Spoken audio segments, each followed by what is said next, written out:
Donc, je disais que les 3 premiers chapitres vont nous parler de notre position en Christ et les 3 derniers chapitres 4, 5 et 6 vont parler des conséquences pratiques. Qu'est-ce qui est écrit au verset 3 du chapitre 1er? Béni soit le Dieu et Père de notre Seigneur Jésus-Christ qui nous a bénis de toute bénédiction spirituelle dans les lieux célestes. Comment? En Christ. Et là, le temps est donné, en Christ. Mais avant d'aller plus loin, vous savez que l'épître aux Éphésiens est adressée à qui? Aux Éphésiens, aux églises d'Éphèse. Mais semble-t-il, selon les spécialistes, c'est pas simplement aux églises d'Éphèse, mais pour tout le monde, parce que, en fait, dans les meilleurs manuscrits, ce n'est pas écrit aux Éphésiens, mais ça manque. Donc, du coup, les spécialistes pensent que c'est une épître circulaire. Vous savez que donc, l'église d'Éphèse se trouve dans l'Asie mineure, hein, c'est la Turquie actuelle, et il y a des épîtres que Paul envoie pour circuler. L'épître de Pierre aussi, c'est un peu comme ça. Il envoie pour les églises de la diaspora. C'est-à-dire, il y a plusieurs églises. Il y a plusieurs églises de la diaspora. Alors, je suis en train de donner donc de l'enseignement biblique et il y a quelqu'un qui m'appelle, qui est chrétienne, que je connais et que j'invite à se connecter, sinon tu m'écoutes pendant quelque temps. C'est qui? Alors. Hein? Pardon? Le lien. Le lien. Alors, Sylvia va t'envoyer le lien. D'accord? À Marjorie. Voilà. Elle va t'envoyer le lien. Merci, Marjorie. Sois bénie. Alors, donc, je disais que l'épître aux Éphésiens, donc, c'est une épître destinée à plusieurs églises. Hein? C'est une épître circulaire. Deuxièmement, c'est une épître qui a été écrite à peu près vers 61, 62, hein, après Jésus-Christ, et c'est à peu près sûr que c'est Aquilas et, comment s'appelle son mari? Non, sa femme plutôt, Aquilas et Priscilla, qui ont donc implanté cette église. Vous le pouvez trouver ça dans Actes chapitre 18. Et après, l'apôtre Paul donc est venu à Éphèse. Et quand il est venu à Éphèse, il a constaté que les disciples étaient simplement enseignés sur l'enseignement de Jean-Baptiste. Les disciples ne connaissaient pas le baptême du Saint-Esprit. Et donc, dans Actes chapitre 19, il a imposé les mains à quelques personnes et les personnes ont reçu le Saint-Esprit. Donc ça, c'est le contexte de la création de l'Église. Après, il est resté 2 ans et 3 mois dans cette ville d'Éphèse. Il était d'abord dans la synagogue pour discuter avec les Juifs. Hein, ça, c'est de Acte 19, hein, vous pouvez ouvrir. Hein, vous gardez ça juste pour avoir le contexte de la création de l'Église. Il est resté pendant 3 mois, je crois, dans la synagogue. Il y avait des Juifs qui ont écouté, mais après, il y avait une forte opposition et il est parti dans l'école de Tyrannus. Et dans l'école de Tyrannus, il est resté 2 ans. Et là, il a formé des disciples. Et là, une église est née, une église fervente, parce qu'ils ont touché l'ensemble de l'Asie, dit la parole de Dieu. C'est carrément un centre apostolique. Un centre apostolique, c'est une église qui a une vocation de impacter autour et de lever des disciples des ministères.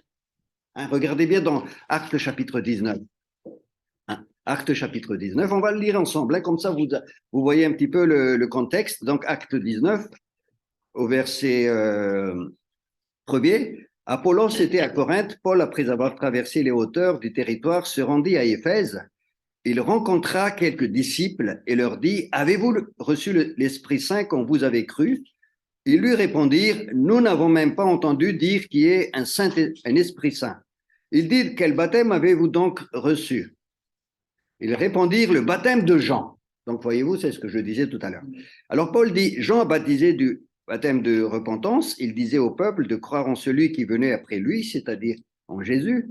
Sur ces paroles, ils furent baptisés au nom de Jésus-Christ. Paul leur imposa les mains et le Saint-Esprit vint sur eux. Ils se mirent à parler en langue et à prophétiser.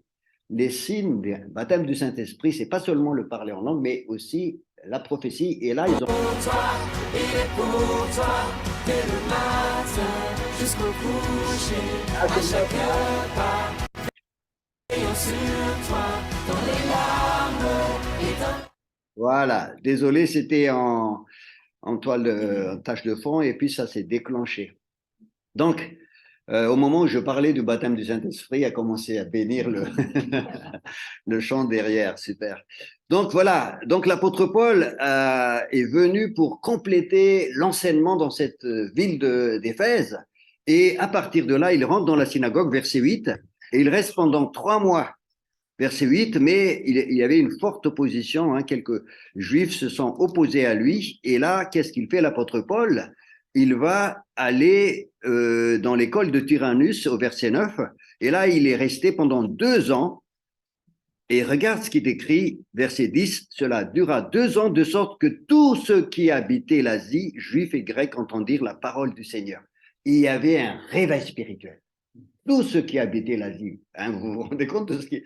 Nous, on ne fait pas attention, mais ça veut dire que, imagine qu'il dit tous ceux qui habitaient la France a entendu la parole du Seigneur. C'est un réveil qui s'est passé là. Et regarde la suite de ces réveils-là. Au verset 19, un peu plus bas, un assez grand nombre de ceux qui avaient pratiqué la sorcellerie apportèrent leurs livres, les brûlèrent devant tous. On en calcula la valeur et l'on en trouva pour 50 000 pièces d'argent. Verset 20, c'est ainsi par la force du Seigneur que la parole se répandait efficacement. Il y avait un réveil spirituel à Éphèse. C'est une église puissante, un centre apostolique qui lève des ministères, qui lève des disciples et qui envoie, qui impacte autour. Ça, c'est l'église de l'église primitive. Et c'est ça ce que le Seigneur veut lever aussi dans ces temps de la fin.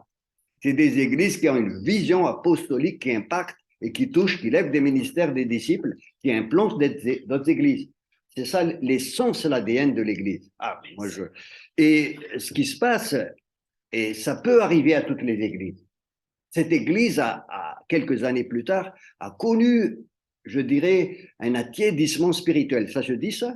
Attiédissement spirituel? Ça s'est attiédi. Et l'apôtre Jean, dans Apocalypse, verset 2, va exhorter cette église à revenir à son premier amour. On va lire, comme ça vous avez tout sur Éphèse pour connaître un petit peu d'une manière globale cette église. Apocalypse chapitre 2, au verset 1er.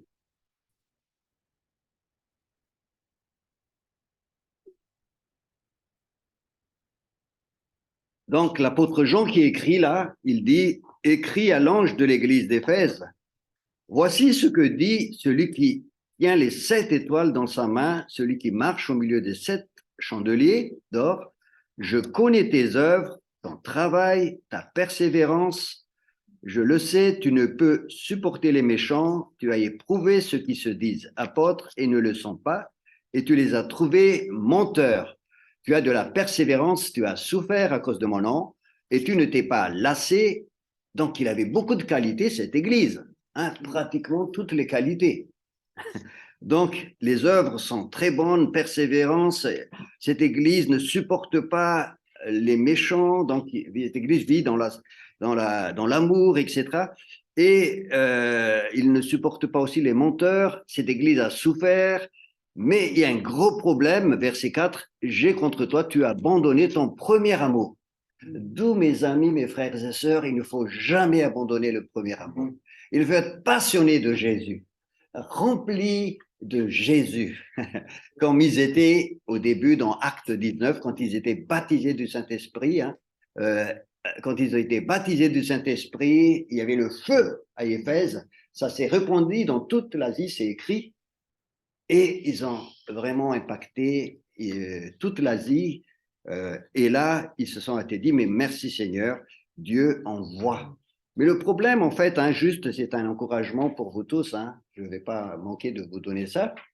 Il a dit, si tu ne te réponds pas, je déplace le chandelier. C'est très, très fort, cette parole. Au verset 5, souviens-toi donc d'où tu es tombé, repens-toi et pratique tes premières œuvres, sinon je viendrai à toi et j'écarterai ton chandelier de sa place, à moins que tu ne te repentes. Dieu peut déplacer le chandelier d'une église à une autre. Alors, c'est pas moi qui le dis, c'est la parole. Dieu va réussir ce qu'il veut faire. Il veut lever des disciples dans ces temps de la fin. Il veut faire, je dirais, envoyer des disciples pour une grande moisson. Si les églises ne rentrent pas, Dieu déplace le chandelier vers une église qui est prête à faire la chose que Dieu demande. Donc, soyons passionnés du Seigneur pour que le Seigneur nous utilise selon notre appel à chacun de nous. C'est vraiment important. Voilà, et que le chandelier brûle fortement au milieu de nous, en nous. Amen. Amen. Amen. Qui veut brûler de l'amour du Seigneur? Amen. Ah, je vois que vous êtes... Voilà, ça c'était le contexte d'Éphésiens d'une manière globale. Maintenant, on va revenir dans l'épître. Donc, l'apôtre Paul, il était en prison quand il a écrit cette épître aux Éphésiens. C'est pour cela qu'on l'appelle l'épître de la captivité, et il l'a écrit donc en prison à Rome. Vous vous rappelez, à la fin de sa vie, il était en prison à Rome, hein? Actes chapitre 28. Et là, il a commencé à écrire. Et donc, il a écrit l'épître aux Éphésiens. Et donc, je disais tout à l'heure, l'épître, c'est un enseignement. Là, c'est le contexte de l'église d'Éphèse que j'ai donné, mais maintenant, l'épître, c'est un enseignement, les 3 premiers chapitres. Hein, 3 premiers chapitres, Paul pose des fondations, et dans les 3 derniers chapitres, il va développer les conséquences pratiques. Et dans le dernier chapitre, le chapitre 6, que vous aimez beaucoup, le combat spirituel, là, il va développer les conséquences pratiques de notre position en Christ. Donc, les 3 premiers chapitres, position en Christ, c'est le mot-clé. Et les 3 derniers chapitres, nous allons voir plus tard. Donc, c'est important de lire donc maintenant les 3 premiers chapitres dans cette vision. Et j'ai commencé à prendre le verset donc 3 du chapitre 1er. Donc, je vais lire avec vous au chapitre 1er, Éphésiens, verset 3. Béni soit le Dieu et le Père de notre Seigneur Jésus-Christ, qui nous a bénis de toutes les bénédictions spirituelles dans les lieux célestes en Christ. Et vous savez que le terme en Christ, c'est utilisé au moins 130 fois dans le Nouveau Testament. Donc c'est important le terme en Christ, on ne fait pas attention. Et dans ce chapitre 1er, c'est, tenez-vous bien, le en Christ ou en lui ou en Jésus. Combien de fois dans ce chapitre 1er on retrouve l'occurrence, c'est 7 fois. Ah, c'est super, 7 fois, c'est la perfection. Donc, c'est vraiment le chapitre clé de en Christ. Alors, la première fois, c'est dans le verset 3. La deuxième, tout de suite après, au verset 4. En lui. Ensuite, verset 7.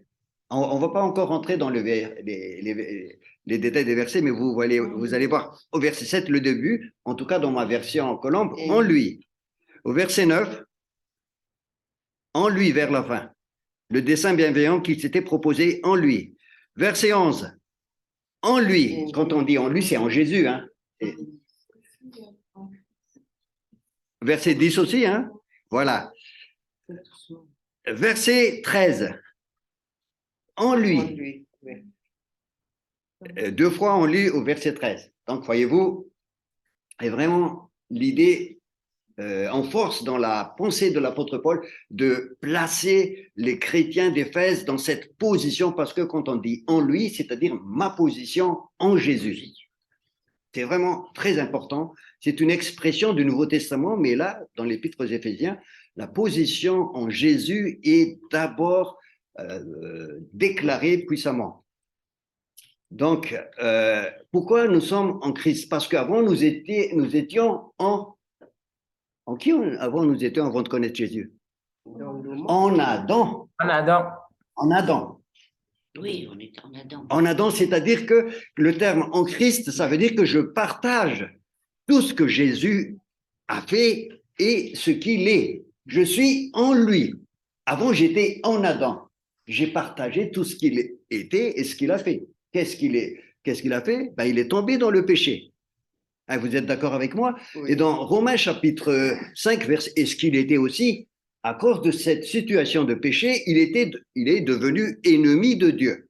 Hein, on peut lire ça dans Romains chapitre 5, verset 10. Romains 5, 10, c'est écrit que, je vais vous le lire, 5, 10, car si lorsque nous étions ennemis, nous avons été réconciliés avec Dieu par la mort de son Fils. Nous étions ennemis de Dieu. Et Jésus dit dans Jean chapitre 3, verset 36, celui qui croit en Jésus, il a la vie éternelle. Celui qui ne croit pas au Fils n'a pas la vie éternelle, mais la colère de Dieu demeure sur lui. Donc, nous étions aussi, par nature, dit l'apôtre Paul, par nature, dans Éphésiens 2:3, nous étions des enfants de colère. Pas parce que Dieu ne nous aime pas, mais à cause du péché. Donc, en Adam, nous étions ennemis, nous étions des enfants de colère, et nous étions sous le péché et sous l'esclavage du péché. Donc, il y a un développement, tout un chapitre, ou beaucoup de paragraphes dans Romains chapitre 5, verset 12, que l'apôtre Paul fait, Romains 5, 12, et heureusement que vous avez déjà fait Romains, donc vous connaissez. Ouais, mais bon, c'est bien de rappeler Romains 5, 12, où l'apôtre Paul parle de ce qu'on a appelé, quand nous avons étudié ça, le péché originel.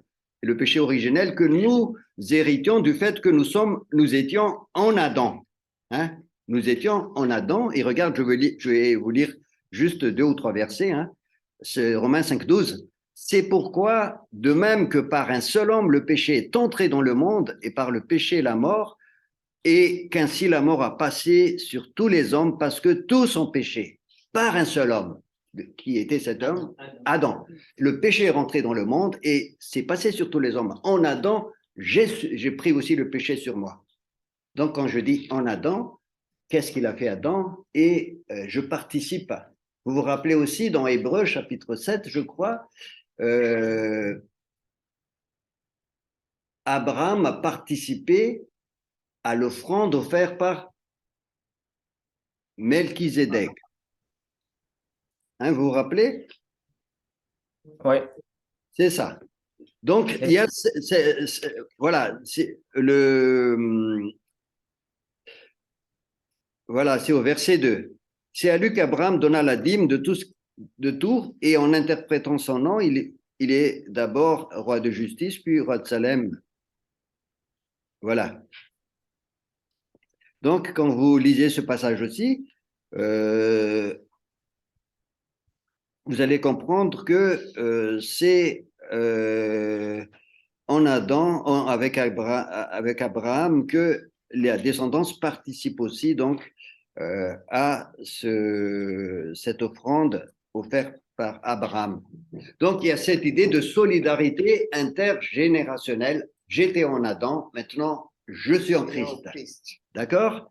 Comment je peux devenir en Christ? Comment je peux passer de en Adam en Christ? Est-ce que vous avez une idée? Si vous avez... Pas tous à la fois là, c'est bien, mais par la nouvelle naissance. Par la nouvelle naissance, je passe de en Adam en Christ. Je vous cite juste un verset que vous connaissez tous. Si quelqu'un est en Christ, il est en Christ. Il est une nouvelle créature. Donc, il est né de nouveau, il devient en Christ et il quitte ce en Adam. Et donc, quand il devient en Christ, à ce moment-là, il va prendre tout ce qui est en Christ et il va participer à ce que Christ lui a donné. Donc, nous ne pourrons pas le faire. Qui nous fait entrer en Christ? Le baptême. Non. Non, absolument pas le baptême d'eau. Le baptême de régénération. Voilà, c'est ça. Mais pas le baptême d'eau. Le baptême d'eau, c'est un signe extérieur d'une réalité intérieure. Ça, il faut, la Bible. Donc, c'est vraiment important, mais le baptême est très important parce que la conséquence de la nouvelle naissance nous amène au baptême, mais le baptême, l'eau, ne peut pas nous laver des souillures, dit l'apôtre Pierre dans 1 Pierre chapitre 2, verset 21. Ça ne nous lave pas des souillures. Donc, il ne faut pas confondre le signe et la réalité. Quand je dis quand je pointe avec ma main comme ça, est-ce que vous regardez ma main ou vous regardez la chose que je pointe? C'est la chose que je pointe. Le baptême, c'est comme un panneau indicateur qui nous indique l'œuvre de la croix qui nous régénère. Là, je dis ça, on ne parle pas de baptême spécialement, mais que toutes ces choses-là soient bien claires, hein, que le baptême en lui-même ne peut pas nous faire naître de nouveau, mais il est la conséquence inévitable d'une nouvelle naissance parce que c'est une démarche de foi. Donc, on ne peut pas le séparer de la nouvelle naissance. Quelqu'un qui est réellement né de nouveau ne peut pas ne pas se faire baptiser. C'est l'engagement d'une bonne conscience. Engagement d'une bonne conscience. Oui, c'est ça. C'est une démarche de foi et en tant que démarche de foi, le baptême peut nous apporter des bénédictions, pas l'eau, mais la démarche de foi. Hein, distinguer bien les choses. La démarche de foi, c'est par la foi que nous sommes sauvés. Amen. Il y a des gens qui confondent tout et après il a dit, si tu ne te fais pas baptiser, tu es perdu. Le brigand n'était pas perdu. Je te dis en vérité, aujourd'hui, tu seras avec moi au paradis. Il n'a pas eu le temps de se faire baptiser. Mais toutes les personnes qui ont reçu Jésus se sont fait baptiser. Parce que c'est une conséquence, c'est une démarche. Donc, voilà, là, je suis en train de vous montrer la subtilité et de ne pas être des chrétiens légalistes qui n'ont pas compris les fonds des choses. Vraiment important. D'accord? Hein? Donc, soyons, et c'est en connaissance que nous allons grandir en maturité.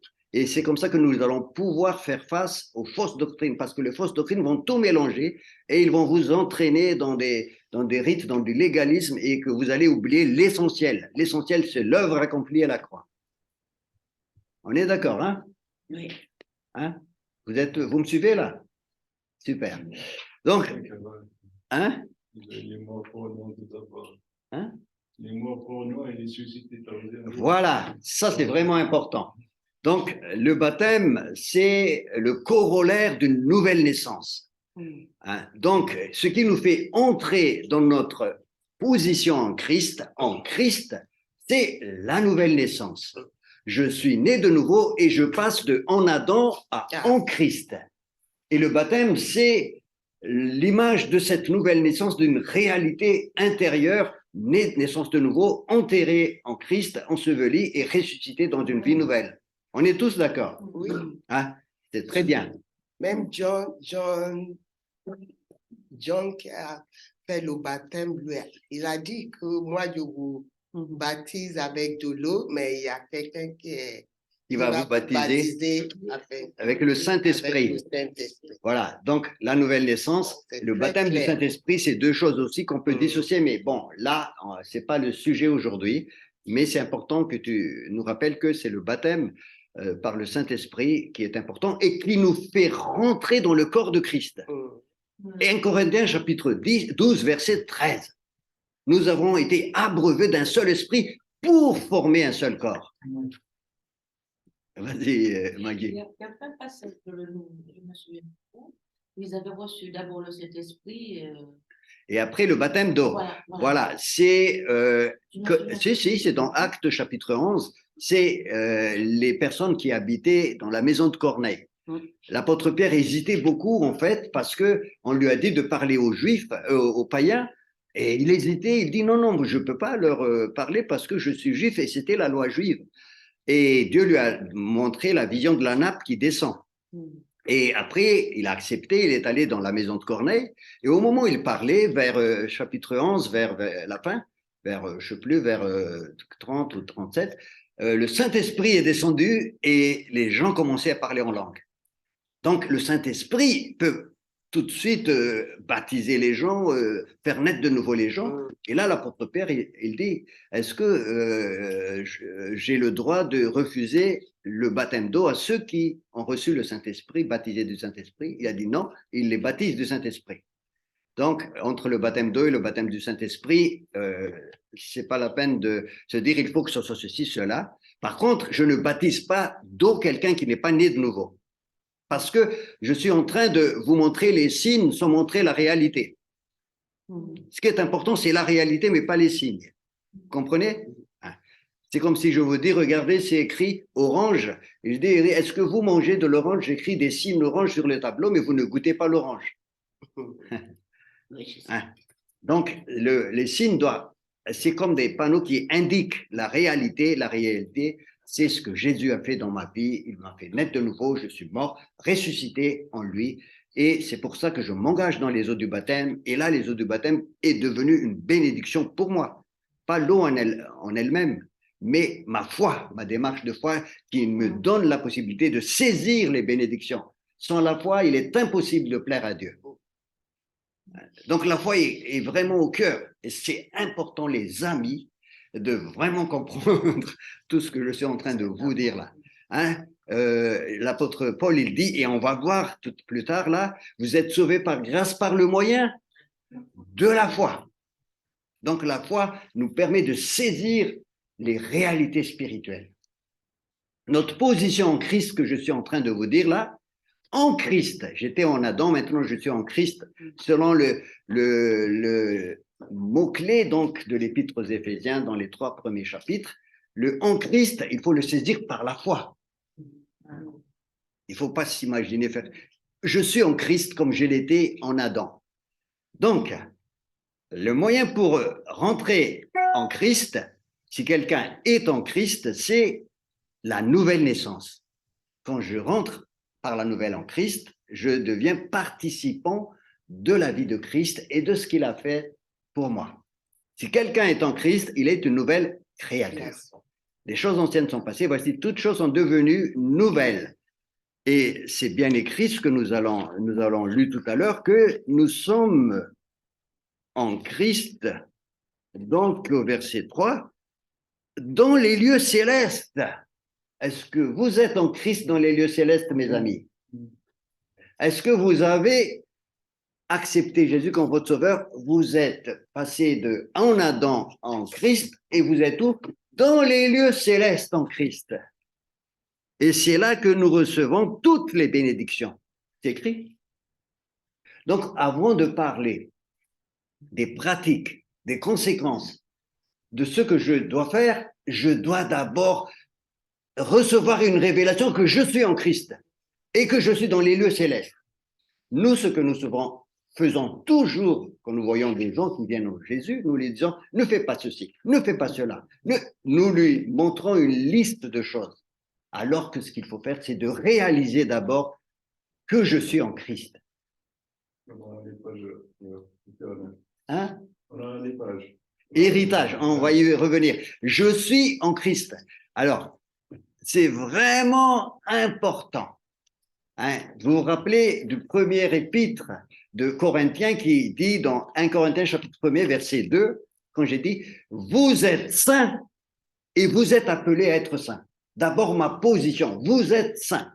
C'est ça ce que Jésus a fait à la croix. Il t'a fait passer de la mort à la vie, des ténèbres au royaume de son Fils bien-aimé. Et il t'a donné une position en Christ. Et quand j'ai cette position-là, je deviens saint parce que je veux l'aimer parce qu'il m'a aimé le premier. Et toute cette position-là de cette position va découler des choses pratiques. Ça devient effectif et réel dans ma vie. On est d'accord? Et nous en versons toujours les choses. Pas ceci, pas cela, une liste de choses. Non, est-ce que je suis d'abord en Christ? Quand je suis en Christ, vous allez voir que ça va découler. Alors, Éphésiens chapitre 2 aussi, au verset 10, c'est écrit, nous sommes son ouvrage ayant été créés, comment? En Jésus, en Jésus-Christ, en Jésus. Verset 10 du chapitre 2. Je suis son ouvrage en Christ. Et nous sommes appelés à pratiquer des œuvres préparées d'avance. Ça, c'est dans Éphésiens aussi. Et vous connaissez bien aussi cet épître, hein? Le Romain, on l'a étudié au chapitre 8, verset 1er. Il n'y a donc maintenant aucune condamnation pour ceux qui sont en Christ. D'où l'importance de en Christ. Alors je vais vous répéter. Dis avec moi, je suis en Christ. Je suis en Christ. Dites avec moi ceux qui sont dans le Zoom, je suis en Christ. Je suis en Christ. Amen. Amen. Alors, je vais multiplier, et on va approfondir encore ça tout à l'heure. Mais maintenant, la deuxième chose que je vous demande, qui t'a placé en Christ? Qui t'a mis en Christ?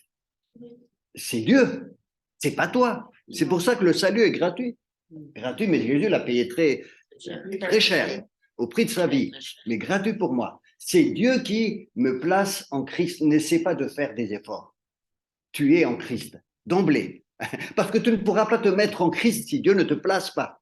Il y a beaucoup de gens qui essaient de se mettre en Christ. Non, tu y es déjà. C'est vrai ce que je dis là. Et c'est pour ça qu'on saisit par la foi. Je suis en Christ. Dites avec moi, je suis en Christ. Je suis en Christ. Je suis assis avec Christ dans les lieux célestes. Je suis assis avec Christ. C'est Dieu qui m'a placé en Christ. C'est Dieu qui m'a placé. C'est une grâce C'est une grâce qu'il me donne. qui me donne. Il faut que vous compreniez cela. Et comme ça, vous allez voir que vous n'allez pas vous enorgueillir, mais vous allez aimer ce Dieu-là aussi et faire et réaliser ce qu'il demande. Toutes les 3 aspects pratiques qui vont suivre dans Éphésiens, à partir du verset 4, 5 et 6, vous allez voir que ça va découler de source parce que vous êtes déjà en Christ. Alors, on continue, hein? Oui, c'est Je me demande si c'est pas, comment expliquer ça? C'est pas la différence avec les religions, quelle que soit la religion. Parce qu'en fait, la religion, l'homme essaye d'atteindre Dieu. Mais là, avoir la foi en Christ, on est déjà Amen. dans cette position. On n'a pas besoin de monter, de faire des choses ou de se lever à 4 heures du matin ou je ne sais pas quoi pour arriver à cette position nous est donnée gratuitement par l'amour de Dieu. Absolument. Mais après, c'est tout ce que tu dis là est absolument vrai. C'est la différence absolue avec toutes sortes de religions, même avec la religion évangélique. Non, je plaisante, parce qu'il y a beaucoup d'évangéliques qui pratiquent de la religion, mais qui n'ont pas compris le sens profond de ce que c'est d'être en Christ. Mais une fois que je suis en Christ, je suis capable de me lever à 5 heures du matin. Pourquoi? Parce que je suis en Christ. Et je vais le faire parce que je suis en Christ. Je ne le fais pas ça pour être en Christ, mais je le fais parce que je suis en Christ. Est-ce que vous voyez? Ah. Oui, nous sommes déjà En Christ, et je vais me lever à 5 heures du matin, je veux me sanctifier parce que je suis déjà sanctifié en Christ. Et j'aime le faire parce que je suis sanctifié. Je ne cherche pas à faire ça pour être sanctifié. Hein. Donc, position et les aspects pratiques à partir des chapitres 3, 4 et 6. On verra les aspects pratiques parce que l'apôtre Paul va parler beaucoup de sanctification après et de dépouillement de la chair, de la vieille nature, de revêtir de Christ, tout ça. Mais ça vient dans les aspects pratiques.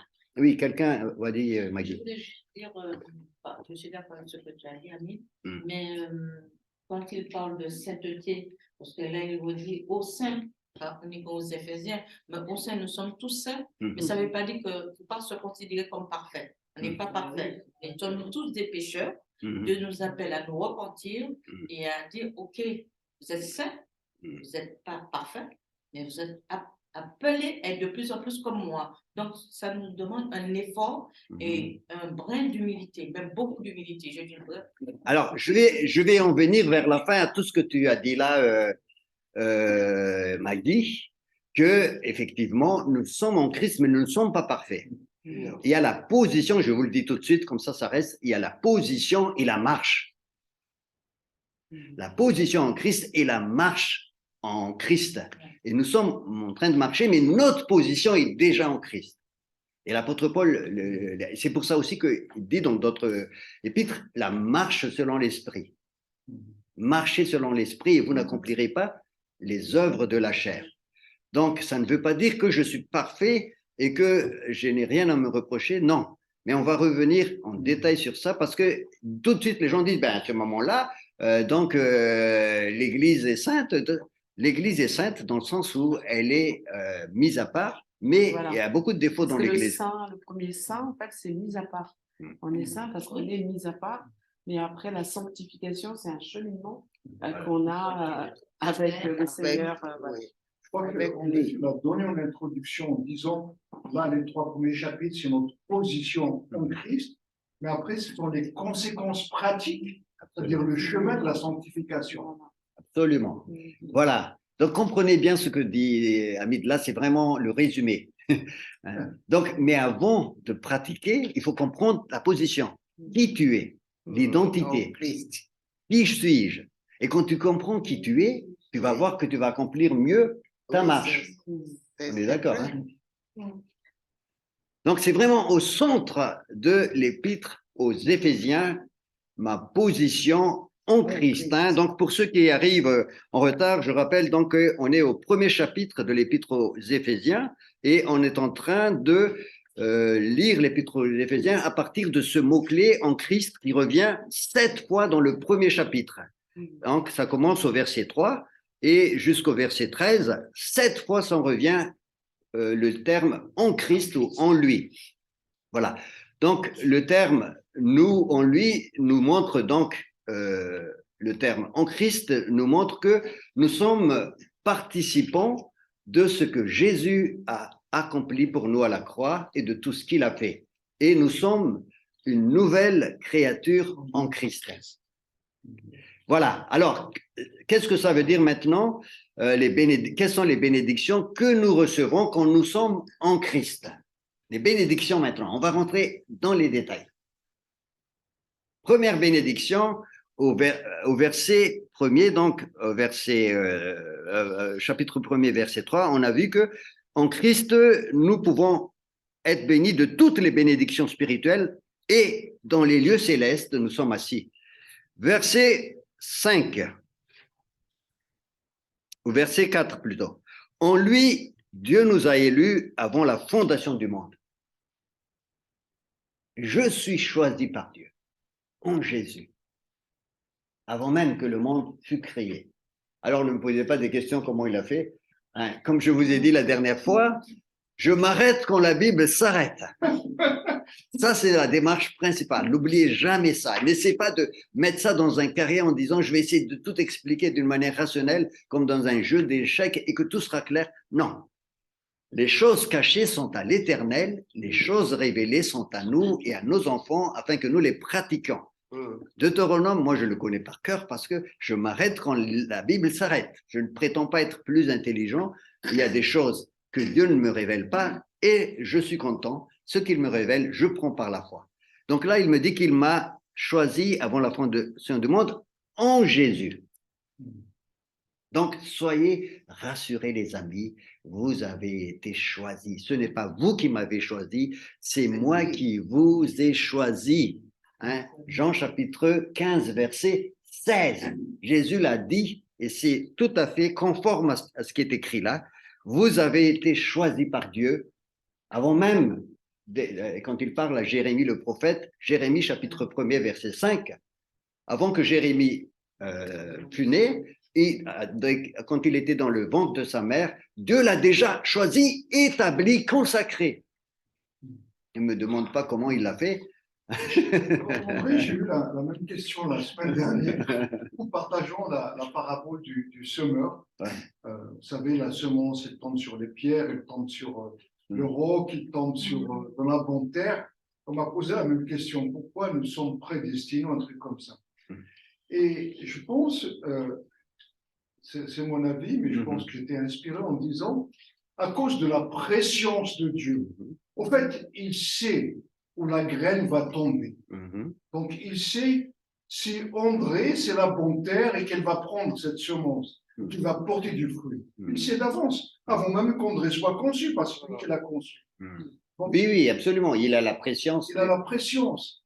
Donc, quand il parle qu'il nous a élus avant la fondation de ce monde, parce qu'il sait qui de nous allons être la bonne terre où la semence va porter du fruit. Amen. Et si vous êtes là, vous êtes tous des bonnes terres. Amen. Maintenant, il y a certainement des bonnes terres à l'extérieur qu'il faut ramener là, les amis. Oui. On va le faire. Alors, ne me demandez pas pourquoi il sait ça, il n'a pas fait ceci, cela. Je ne vais pas rentrer dans ce débat-là parce que la Bible s'arrête. Dieu seul sait. Voilà. Mais nous sommes tous des bonnes terres ici. Voilà. Deuxièmement, verset 7. En lui, en Jésus, nous avons la rédemption. Le rachat. Rédemption, ça veut dire rachat. par son sang le pardon des péchés selon la richesse de sa grâce. Donc, c'est en Jésus que nous avons été pardonnés, les amis. Amen. C'est par son sang.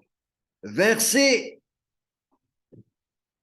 21 maintenant du 2 Corinthiens chapitre 5. Là, je prends un autre livre, mais c'est bien d'expliquer. 2 Corinthiens 5, 21. Alors, ce verset dit, « Celui qui n'a point connu le péché, Dieu l'a fait devenir péché pour nous, afin que nous devenions en lui, justice de Dieu. En Jésus, je suis justice de Dieu.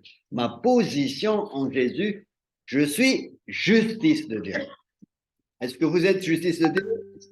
Les justices de Dieu ici? Amen. Amen. N'accepte pas que le diable vous accuse. Vous êtes justice de Dieu parce que vous avez la rémission de vos péchés en lui et vous avez la justice de Dieu en lui. Vous êtes déclaré juste. Ça aussi, c'est Dieu qui le fait. C'est Dieu qui nous fait entrer dans ça. Vous pouvez faire le maximum de tout ce que vous pouvez faire. Vous ne pouvez pas avoir l'attestation de justice de Dieu sans l'œuvre accomplie à la croix. Hein, vous pouvez, je ne sais pas, faites tous vos efforts, mais vous n'aurez pas ça parce que votre justice est comme un vêtement souillé, dit la parole. Seule la justice de Dieu nous déclare juste et Jésus nous l'a donné.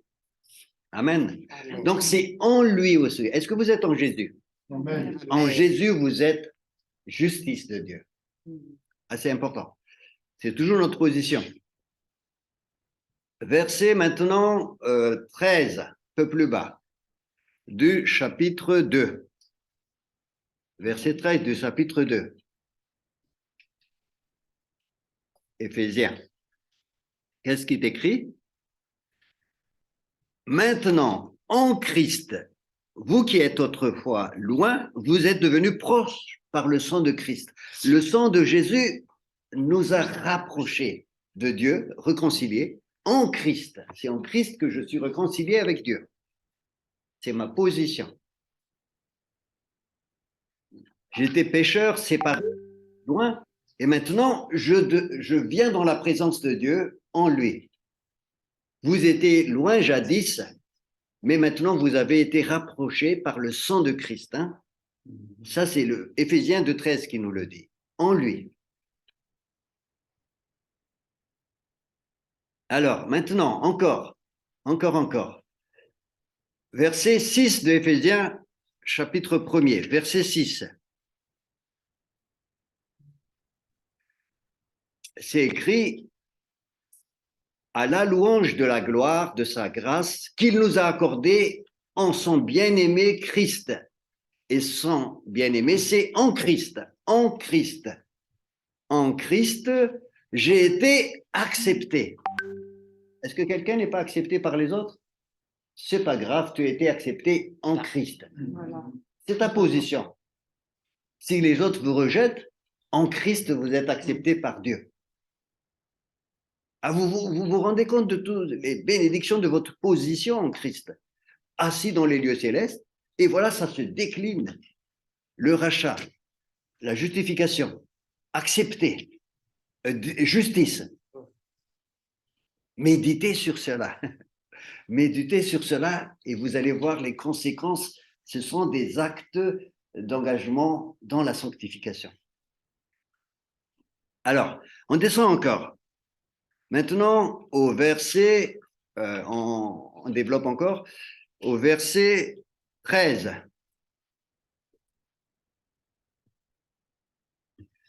Qui veut le lire? Je vais vous laisser parler un peu. Verset 13, tu veux lire, Sylvia? Voilà, non, chapitre 1er, verset 13. D'accord. Parle fort, hein? En lui, vous aussi, après avoir entendu la parole de la vérité, l'évangile qui vous sauve, en lui vous avez cru et vous avez été marqués de l'empreinte du Saint-Esprit qui avait été promis. Voilà, en lui, 2 fois. En lui, en Jésus, bien sûr. Vous, après avoir entendu la parole de vérité, la première fois que vous avez entendu la parole de la Bible, en lui, vous avez reçu le salut en lui, et à partir de ce moment-là, vous avez cru et vous avez été marqué, scellé du Saint-Esprit. C'est en Jésus que Dieu a mis le sceau sur ta vie. Tu es marqué et la marque, ça veut dire tu appartiens à Jésus. Et cette marque-là, c'est aussi le gage de notre héritage, c'est-à-dire l'avant-goût, c'est-à-dire comme un acompte que Dieu nous a donné. Hein? Dieu a payé un acompte. Il a dit, voilà ton acompte comme ça, tu es sûr que, hein, si tu doutes encore, moi je te donne un acompte. C'est ça, hein? Donc, en Christ, nous sommes scellés. Il y a la marque de fabrique du Saint-Esprit sur ma vie. Et maintenant, au verset 1er 13, non, pas 1er 13, excuse-moi, c'est verset Colossiens, chapitre 2, 9 et 10, ça c'est le... Maintenant, Colossiens, chapitre 2, 9 et 10, qui veut le lire?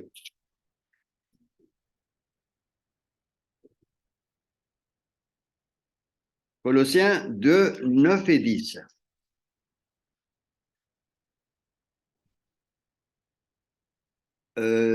Tiens, Eva, là, c'est Colossiens 2, 9 et 10. Et parle fort, hein?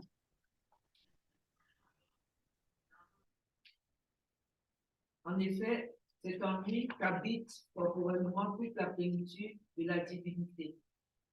Vous avez tout pleinement en lui, qui est le chef de toute domination et de toute autorité.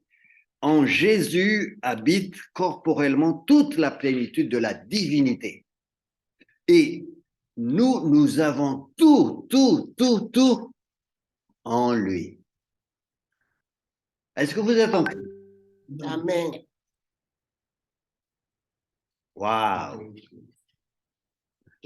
Là, c'est fort, hein? Non, mais ça m'interpelle parce que souvent on dit oui, mais est-ce qu'on a pris la profondeur l'important de ces mots-là? C'est pour ça que commencez à prier, à méditer et demande au Seigneur une révélation. Et vous allez voir les conséquences pratiques de la révélation dans votre vie. Vous allez amener à vraiment à rendre effectif votre position en Jésus. N'essayez pas par commencer par l'inverse. En disant je veux faire tout ceci, non. Mais dites d'abord qui suis-je en Jésus? Quelle est mon identité? Ma position? Ça va? Et vous vous rendez compte de la paix qu'on a? On se débat pour être... Mais non, Jésus l'a déjà tout fait. En lui, nous avons tout pleinement en lui. C'est écrit là. En plus, on a été scellés. Scellés, justifiés, reçu le pardon de péché, racheté. J'aime bien les deux mots tout pleinement. Ouais. Parce qu'on peut avoir tout et c'est vide. Ouais. Mais là, pleinement, ça veut dire qu'il n'y a pas de place. C'est complet. On a tout. Et bien sûr, en lui, c'est comme il le dit de Jésus au verset précédent, verset 9, Colossiens 2, 9, qui habite corporellement toute la plénitude de la divinité. Amen. La plénitude. Il n'y a rien qui manque. Il a tout de Dieu. Amen. Amen. Amen. C'est bien cet épître. Hein? Oui, Hein? Ça remet les choses en place. C'est vraiment intéressant parce Et on que a quand pas on beaucoup de imagine en lui, ça veut dire que Jésus, on est en lui, ça veut dire qu'on est ses enfants. Absolument. Nous sommes ses On enfants l'appartient. en Jésus. Voilà. Nous étions en Adam, Et les enfants d'Adam. Maintenant, nous sommes en Jésus. Pleinement. c'est notre- Pleinement. Et nous avons tout. Ouais. Et nous sommes assis avec lui dans les lieux célestes. Et en lui, nous recevons toutes les bénédictions. Alors, Seigneur, maintenant, donne-nous une révélation. Hein. Moi, je vous dis ce que la parole enseigne, mais que le Saint-Esprit nous ouvre les yeux. que le Saint-Esprit applique dans notre vie ce que la parole dit. Et là, ça devient. Et ça va produire des fruits. Oui. Parce que je vais vous dire une chose, les amis. Quand il n'y a pas Réma, il n'y a pas de transformation. Et c'est pour ça que la transformation vient après, quand tu as compris, quand le Saint-Esprit applique à ta vie et que tu dis waouh, le Saint-Esprit transforme. Et les fruits de la sanctification viennent par la suite. Et nous, on veut faire l'inverse. On veut plaire. C'est pas mauvais de vouloir plaire à Dieu. Non, je dis pas qu'il faut pas vouloir. Mais en comprenant notre position, nous sommes reconnaissants et les fruits, la transformation vient par la communication du Saint-Esprit, le réma de Dieu.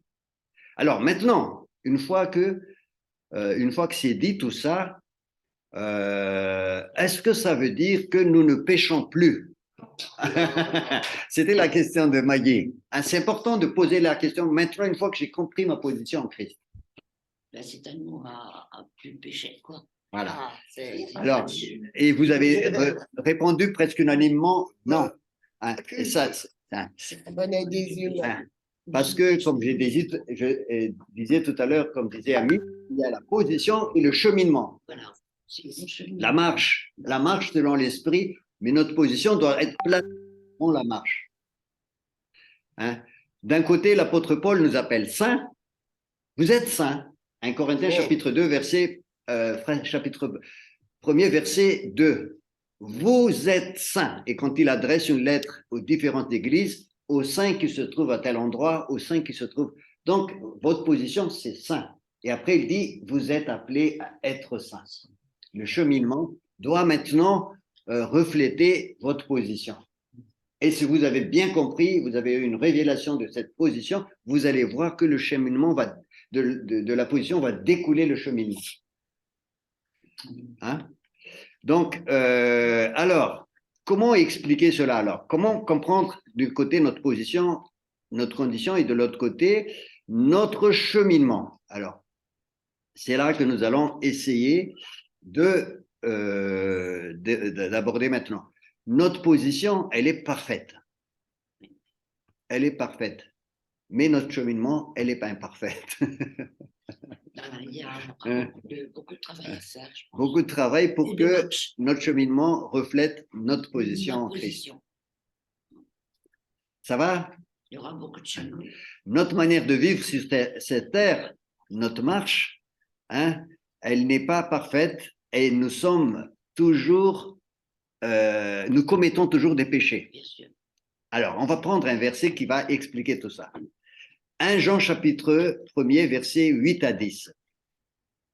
1 Jean chapitre 1er, versets 8 à 10.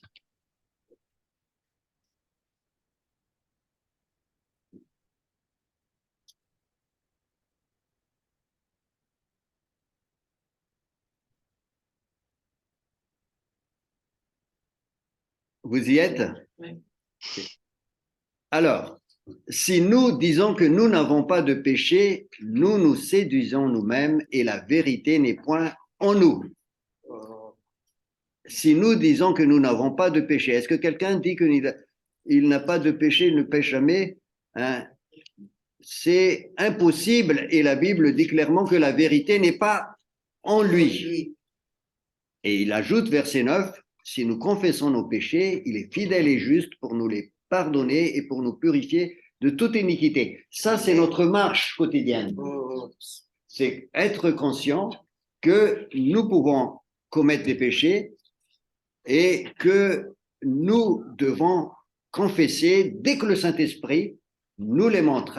Vous vous rappelez, la loi est toujours valable, même si nous sommes dans la grâce. La loi est valable dans le sens que elle nous condamne, la loi, mais elle nous amène dans une tristesse selon l'esprit, et c'est une tristesse selon Dieu qui nous amène à la repentance. Vous vous rappelez aussi de la loi? C'est exactement pareil. La loi condamne et la loi met à mort. Vous vous rappelez de Corinthiens chapitre 3, versets 7 et 9. La loi condamne et après la loi nous met à mort pour que nous mourons et nous ressuscitons toujours par la puissance de résurrection. Là, c'est dit d'une autre façon. Donc, si nous nous disons que nous n'avons péché, nous nous séduisons nous-mêmes et la vérité n'est point nous. Si nous confessons nos péchés, il est fidèle et juste pour nous pardonner et nous purifier de toute iniquité. Verset 10. Si nous disons que nous n'avons pas péché, nous le faisons menteur. Donc, on est bien sur terre, hein? Nous marchons sur cette terre et nous pourrons pécher. Et verset maintenant premier du chapitre 2. Regarde, hein, ce n'est pas contradictoire, hein, ce que l'apôtre Jean dit. Verset 1er du chapitre 2. Mes petits enfants, je vous écris ces choses afin que vous ne péchiez point. Si quelqu'un a péché, nous avons un avocat auprès du Père. Et cet avocat-là, c'est en Jésus. Et là, il rappelle ce que Jésus a fait.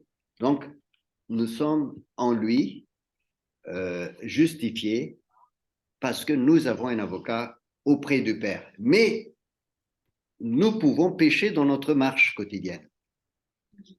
Mais nous allons de plus en plus haïr le péché. Moi, je n'aime pas le péché. Pourquoi? Parce que je suis en Jésus et la sainteté de Jésus est en moi. Et ça m'entraîne à... Voilà. Et si jamais je tombe dedans, qu'est-ce qui arrive? Le Saint-Esprit qui est en moi est attristé. C'est vrai. Je ne peux plus vivre dans le péché. Et je suis amené de plus en plus à être de plus en plus saint.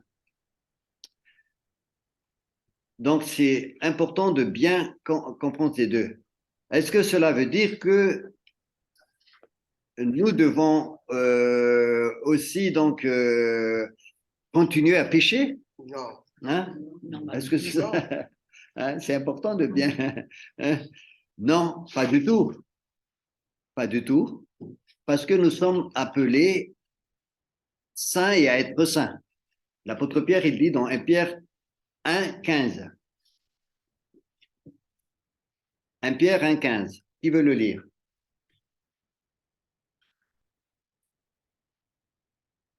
Un Pierre 1,15.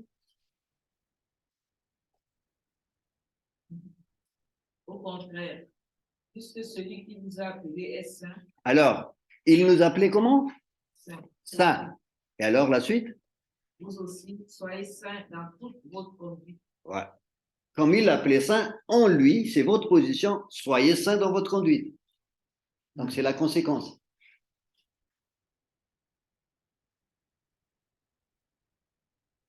Amen. Et comment devenir saint de plus en plus? C'est par la foi. En saisissant par la foi notre position, ce que nous sommes, et en comptant cela. Colossiens chapitre 2, verset 6. Colossiens 2, 6. Colossiens 2, 6, qui peut le lire?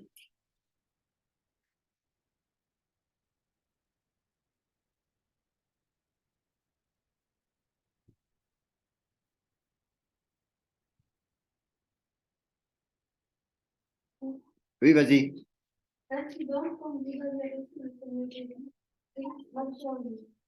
Voilà. Comme vous avez reçu le Seigneur Jésus, marchez en lui. La marche est différente de ma position en Christ. Mais dans la marche, je dois accomplir ma position. Je ne suis pas justifié par la marche, je suis justifié par ce que Jésus a fait. Mais dans la marche par l'Esprit, marche dans la sanctification, j'accomplis ma position. Et c'est ça le grand secret de la vie chrétienne, les amis. C'est croire en notre position. C'est ça le secret. Est-ce que je crois en ma position de saint en Jésus? Est-ce que vous croyez que vous êtes assis dans les lieux célestes? Que vous avez toutes les bénédictions? Que vous avez tout en lui? Et saisir par la foi ce que j'ai en lui et je marche. C'est ça, la marche de la vie chrétienne. Position et marcher. Hein, Watchman Nee a écrit un livre aussi. Hein. Comment il l'a écrit? Elle a dit, non, il a écrit un livre. Ceux qui n'ont pas lu, je vous encourage à le lire. J'ai pas lu, mais j'ai vu qu'il a écrit un livre assis, marcher, et il a utilisé 3 termes. Mais c'est très important et ça développe ce que je suis aussi en train de dire là. Et c'est quel écrivain? Watchman Nee, c'est un chrétien chinois en fait qui a vécu pendant juste avant l'arrivée des communistes. Il a écrit la vie chrétienne normale, qui est un livre magnifique aussi. Moi, je vous recommande. Hein, la vie chrétienne normale, c'est le commentaire de l'Épître aux Romains. Et il y a beaucoup de recoupements avec tout ce qu'on a dit hein, quand on a fait l'Épître aux Romains, mais il a écrit un livre aussi sur l'Épître aux Éphésiens que je n'ai pas lu, mais j'ai vu rapidement. Et il dit à être assis dans les lieux célestes, marcher, hein, et tenir ferme. Et Comment? tenir ferme. Et tenir ferme. tenir ferme et marcher. Oui, Hein. oui, c'est bien ça. Voilà. Alors, c'est un livre magnifique qui fait un commentaire de l'Épître aux Éphésiens. Un homme qui Dieu a vraiment inspiré, qui est chinois, voilà, mais qui a reçu vraiment une onction d'enseignement par le Saint-Esprit. Et alors, ce livre magnifique de la vie chrétienne normale, moi, j'ai lu 3 ans après ma conversion. Quand j'ai lu ça, mes yeux se sont ouverts. Parce que j'ai essayé de satisfaire la justice de Dieu. J'étais né de nouveau. Mais j'ai essayé. Et en lisant ce livre, j'ai compris tout d'un coup, il y avait une révélation. Qu'en fait, c'est Jésus qui a tout fait et que moi, je dois l'accepter par la foi. Et je suis mort déjà en Christ. Et je dois rendre effectif cette mort qui était déjà un fait accompli. Et là, il traite aussi donc de l'Épître aux Éphésiens. Comment rappelles-nous le titre El Shaddai? Donc c'est Le titre du livre de Watchman Nee, c'est Être assis, marcher et tenir ferme. voilà. Lisez ce livre si vous avez l'occasion. Hein, c'est Non, il est chinois. chinois, ouais. Chinois. Voilà, mais tenir ferme. Être assis hein, et dans les lieux célestes, c'est notre position. C'est ça le titre du livre. C'est ça le titre du livre, Watchman Nee. Je ne sais pas s'il est disponible, mais essayez de taper sur Internet. Voilà. Ashmani. Watchman, Oui. W-A-T-C-H, un peu plus loin, un peu plus loin, Nee, N-E-E, Nee, E-E, de Donc, nous sommes saints en Christ et nous devenons saints dans notre vie quotidienne quand nous marchons selon notre position. Alors, c'est bon? Je crois que je suis arrivé à la fin. Parce que si je commence la suite, à partir du verset 15, je vais parler d'autre chose. Mais voilà, je m'arrête là. Il est 18, 19. Et comme ça, si vous avez des questions ou si vous voulez qu'on revoie comme là, j'ai avancé très vite, hein, mais j'ai toujours peur de ne pas arriver à la fin. Donc, j'avance vite, mais En fait, c'est pas grave, même si on. Parce qu'il vaut mieux le faire calmement. hein? Il vaut mieux faire calmement pour que tout le monde plus rapide et puis juste. Voilà. Des fois, c'est très rapide. Voilà. Est-ce qu'il y a des questions? Est-ce que vous voulez aussi partager? C'est tout à fait libre. Hein. N'hésitez pas. Maintenant, c'est à vous la parole, les amis. Mais comme je disais tout à l'heure, vas-y, El Shaddai. Oui, alors c'est juste pour dire que j'ai partagé la version PDF du livre sur Retrait par temps pour ceux qui arrivent à lire en e-book. Très bien. Alors, tu l'as. Ben, après, on va partager un petit peu à tout le monde. Après, oui. À tout le monde, hein? Voilà. Mettre dans célébration. Donc, plus de monde dans célébration. voilà. Donc, mais voilà, c'est important d'approfondir vraiment la parole et d'être fondé sur la parole dans notre cheminement avec le Seigneur. Parce que vous savez pourquoi vous allez devenir inébranlable. Amen. Hein, et vous allez lever des disciples. Et ces disciples vont aussi lever d'autres disciples.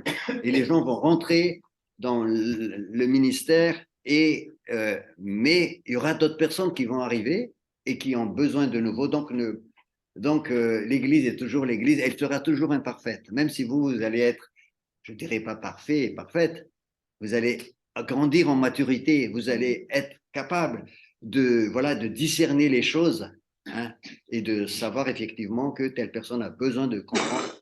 Voilà, mais il y en aura d'autres qui vont arriver. Donc, ne vous découragez pas, c'est ça l'Église. Vous vous rappelez de l'Épître aux Corinthiens? Hein, voilà. Ben, il dit bien, Watchmani, assis, marcher et tenir ferme. Voilà.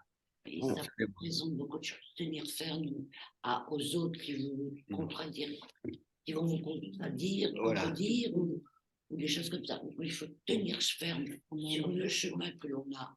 Voilà. Et ce que j'aime bien dans le titre, hein, je vous avoue que j'ai peut-être lu le livre il y a longtemps, mais je vous avoue que le assis, ça part vraiment de ce verset 3 de l'Épître aux Éphésiens. Nous sommes assis dans les lieux célestes. Oui. Assieds-toi d'abord, bouge pas.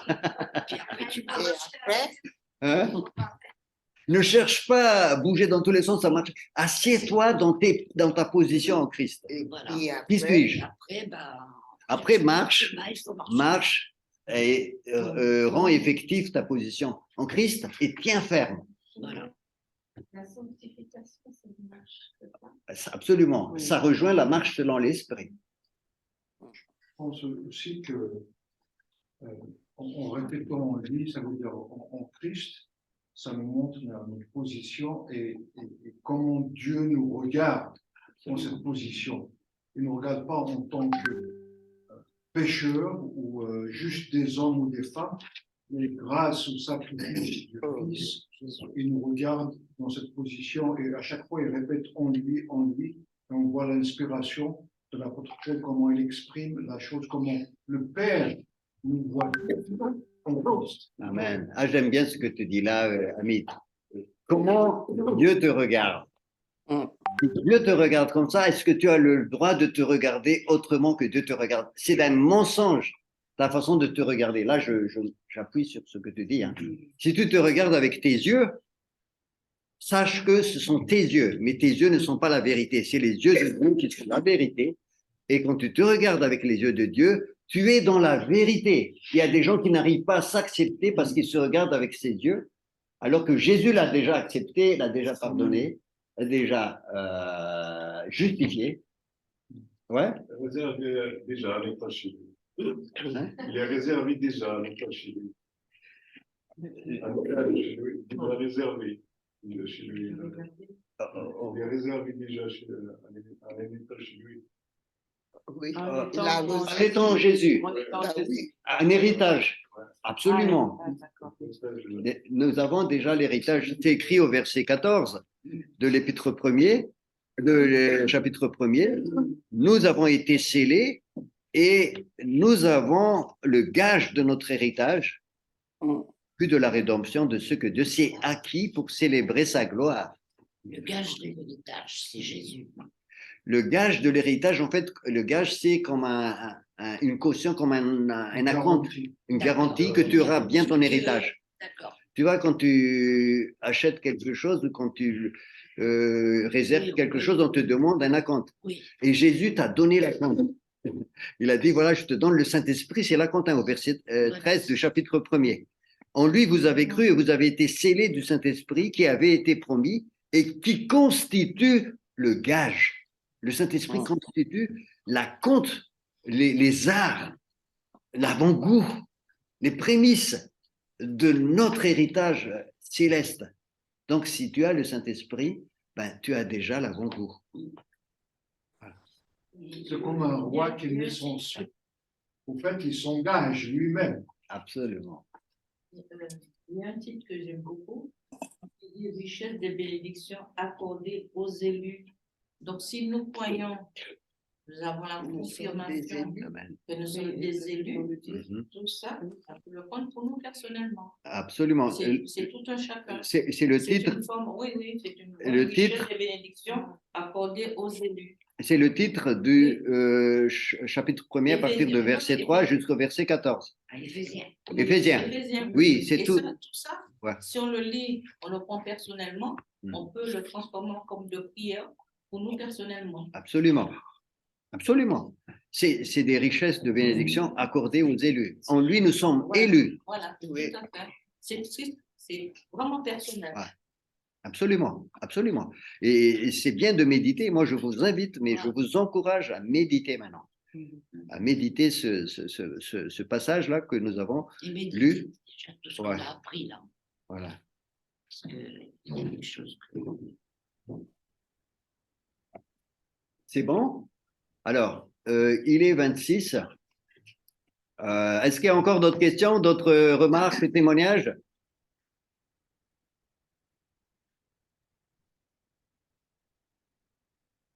En tout cas, c'est très, encourageant ce que te disait Amit tout à l'heure. J'insiste encore que c'est comme ça que Dieu nous regarde. Est-ce que je suis plus intelligent que Dieu?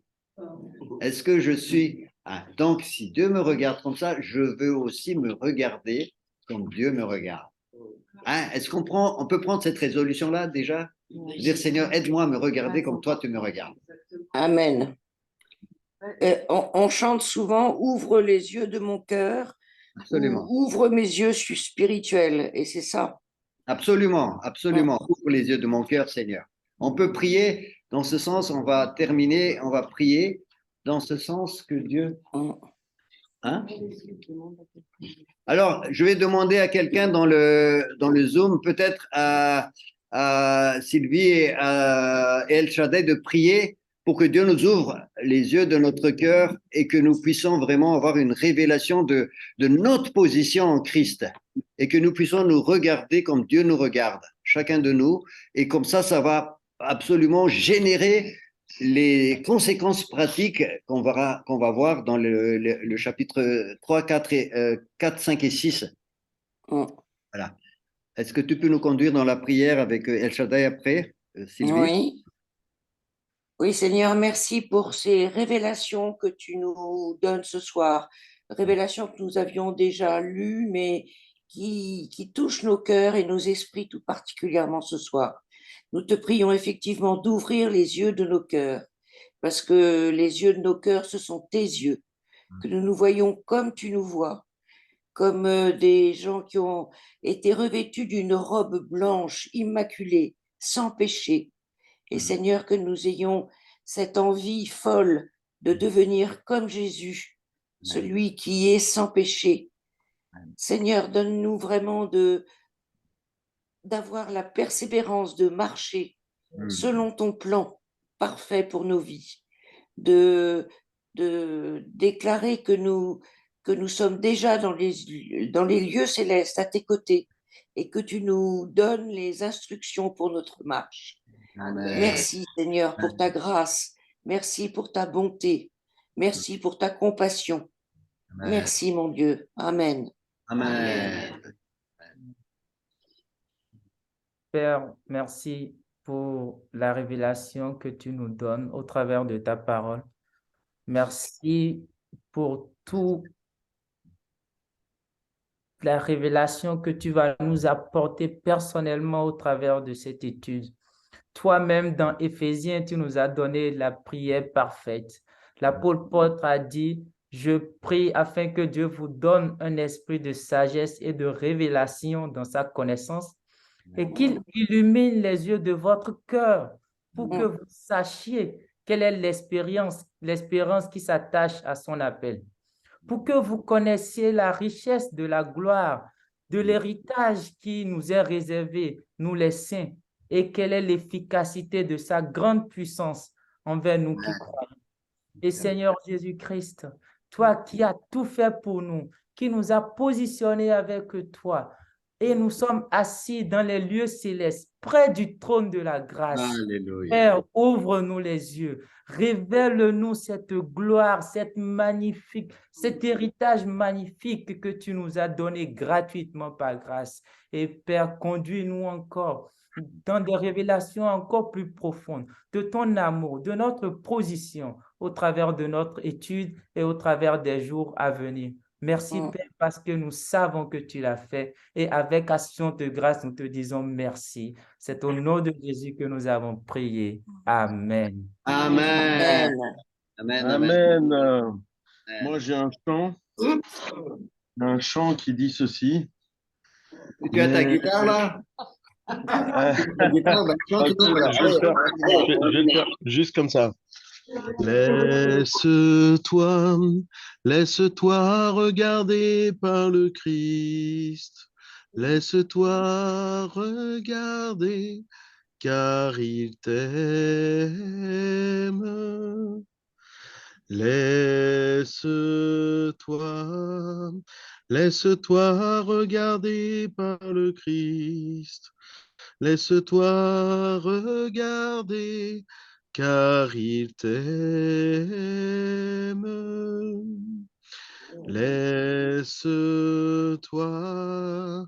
Laisse-toi toucher par le Christ. Laisse-toi toucher, car il t'aime. Amen. Amen. Merci Xavier. Voilà, les amis, soyez bénis. À très bientôt. Que Dieu vous bénisse.